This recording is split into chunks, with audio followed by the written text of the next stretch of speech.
Hi అండి. Welcome to Giri Telangana academy. ముందుగా అందరికీ శివాజీ జన్మదిన శుభాకాంక్షలు. శివాజీ 1627 ఫిబ్రవరి 19న శివనేరు దుర్గంలో జిజియాబాయి, సాజీ భోంస్లే అనేటటువంటి దంపతులకి జన్మించినాడు.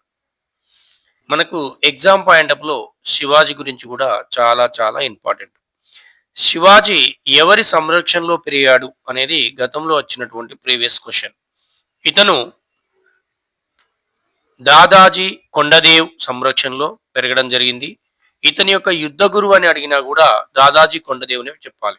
అంటే సంరక్షకుడు, యుద్ధ గురువుగా ఎవరున్నారు శివాజీ కంటే దాదాజీ కొండదేవ్. శివాజీ యొక్క ఆధ్యాత్మిక గురువు ఎవరన్నప్పుడు సమర్థ రామదాస్. కన్‌ఫ్యూజ్ కాకూడదు. యుద్ధ గురువు, సంరక్షకుడు అంటే దాదాజీ కొండదేవ్. ఆధ్యాత్మిక గురువు అన్నప్పుడు సమర్థ రామదాస్. శివాజీ 1674లో పట్టాభిషేకం చేసుకోవడం అనేది జరిగింది.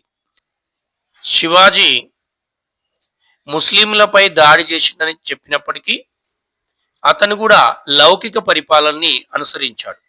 మనకందరికీ తెలిసిన విషయం ఏంటంటే శివాజీ అనగానే ముస్లింల మీద దాడి చేశాడు, హిందూ సామ్రాజ్యాన్ని స్థాపించాడనేది ఒక కోణంలోనే తెలుసు. దాంతో పాటు ముస్లింల పైన దాడి చేసినప్పటికీ ముస్లిం సోదరులను కూడా వారి యొక్క మతాలను కూడా గౌరవించినటువంటి గొప్ప వ్యక్తి ఎవరంటే శివాజీ మహారాజు.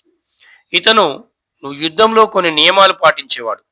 పవిత్ర స్థలాలపై, ప్రార్థనా స్థలాలపై, మహిళలపై, చిన్న పిల్లలపై, యుద్ధము చేయడానికి చేతగానటువంటి వ్యక్తులపై ఎట్టి పరిస్థితుల్లో కూడా దాడి చేయకుండా ఈ నిబంధన పెట్టుకున్నటువంటి గొప్ప వ్యక్తి ఎవరంటే మహారాజ్ శివాజీ. ఈ శివాజీ ముస్లిం సోదరుడైనా, హిందూ సోదరుడైనా ఎవరైనా కూడా యుద్ధం చేయలేని స్థితిలో ఉంటే అతని మీద దాడి చేసేవాడు కాదు. స్త్రీలు ముస్లింలైనా, హిందువులైనా ఎవరైనా అందరి స్త్రీలను కూడా తన తల్లితో సమానంగా భావించి గౌరవించేవాడు. అంటే స్త్రీల మీదకి కానీ, చిన్నపిల్లల మీదకి కానీ, యుద్ధం చేయలేని వారిపై కానీ యుద్ధం చేసేవాడు కాదు ఎవరంటే శివాజీ. ఇతని యొక్క యుద్ధ నీతి ఏంటంటే గెరిల్లా యుద్ధ నీతి. అంటే యుద్ధ పద్ధతి ఏందన్నప్పుడు గెరిల్లా యుద్ధ పద్ధతి.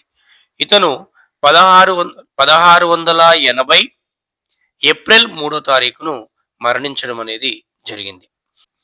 మరిన్ని వీడియోల కోసం మా ఛానల్ని లైక్ చేయండి, సబ్స్క్రైబ్ చేయండి, మీ దగ్గర వారికి షేర్ చేయండి.